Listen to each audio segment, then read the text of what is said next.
4/7/2026 ના રોજ રાજ્ય સરકારે જે પરિપત્ર ખેડૂતોના હિતનો છે એમ કહી અને મોટા મોટા જે વાયદાઓ વચનો અને વાતો કરી હતી એ જ પરિપત્ર જ્યારે બન્યો ત્યારે 200% વળતરની જે સરકાર વાત કરતી હતી એ આખી લાઈનમાં 200% વળતર માત્ર 3% ખેડૂતોને મળે છે। 97% ખેડૂતોને માત્ર 30% વળતર મળવાનું છે। નંબર 1। नंबर 2 अमारी मांग थी कि मार्केट भावना 4 गणु वळतर आपो। आ पॉलिसी बादबाकी करी है।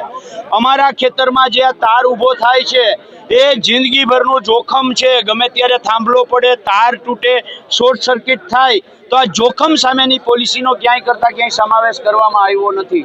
सरकारे जे परिपत्र कर्यो आ परिपत्रमां सरकारे वेल्युअर निमवानी वात करी तो आ वेल्युअरों में पाछी एवी नक्की कर्युं के ड्रो सिस्टम थाय ने एमांथी जे ओછી किंमत थाय એટલે ખેડૂત ઓટોમેટિકલી એમાંથી બહાર નીકળી જાય।